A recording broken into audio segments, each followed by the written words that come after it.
to be an American. I have to admit, it's a little surreal to be back in Washington, D.C. right now. 8 years ago, I was one of the very first staffers to go into the White House for President Trump's first term. And today, because Donald Trump believed in me, defended me, I stand before you as the youngest governor in the country.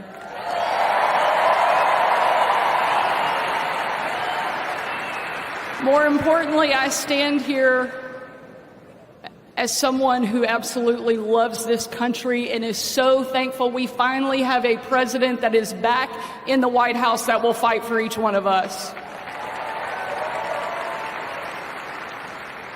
My youngest son, George, is a little tired of hearing me be called the youngest governor in the country. The other day, he asked me, he said, "Mom, you're the youngest governor in the country?" I said, "Yeah, George." He said, "Wow, those other governors must be really old." No offense to my colleagues. Whether you think I'm too young or you think they're too old, Republican governors have been holding the line while we waited on Donald Trump to get back to the White House. And ladies and gentlemen, the wait is over. We now have a fighter back at 1600 Pennsylvania Avenue, and I could not be more excited.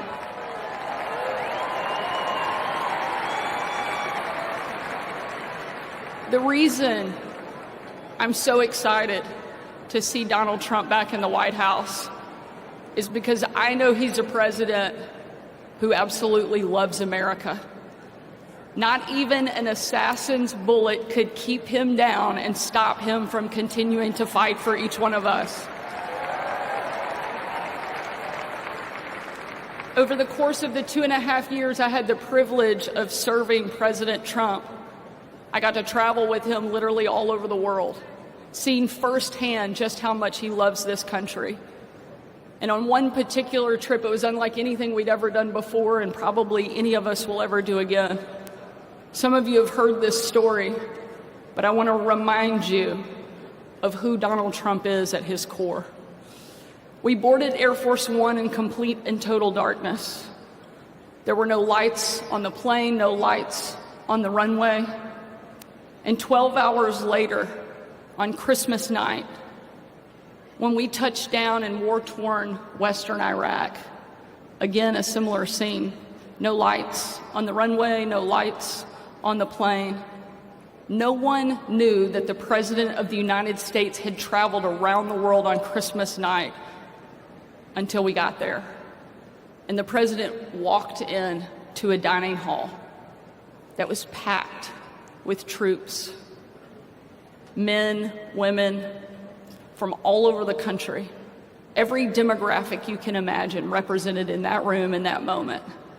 And when he stepped in and surprised the men and women of our military, it was a sight and a scene and a sound that I know I will never forget. People chanting in perfect unison, an absolutely unbelievable picture of what makes America incredible.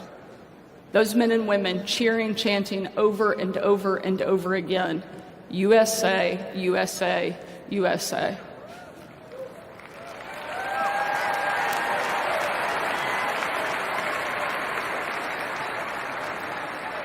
And there was a young soldier in the back of the room, and he said, "Mr. President, I re-enlisted in the military because of you."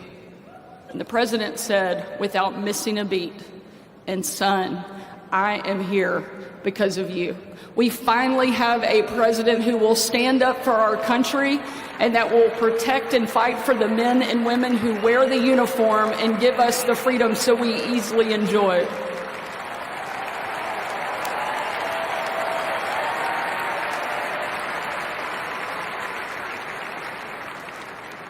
That young soldier came up to me and he tore the patch off of his shoulder and he placed it into my hand and he said, "Sarah, we are in this together."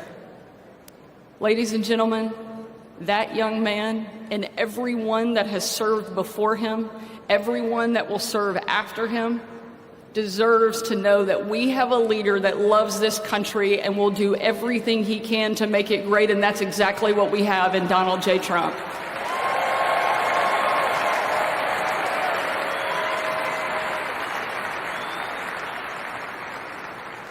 I've had the opportunity to stand behind a microphone and defend and celebrate this president many times. But this may be the very proudest, because I know over the next 4 years, he is going to rebuild our country and make it the best that it has ever been. Thank you for being here. Thank you for supporting our president. Let's get to work. Thank you so much, and God bless you.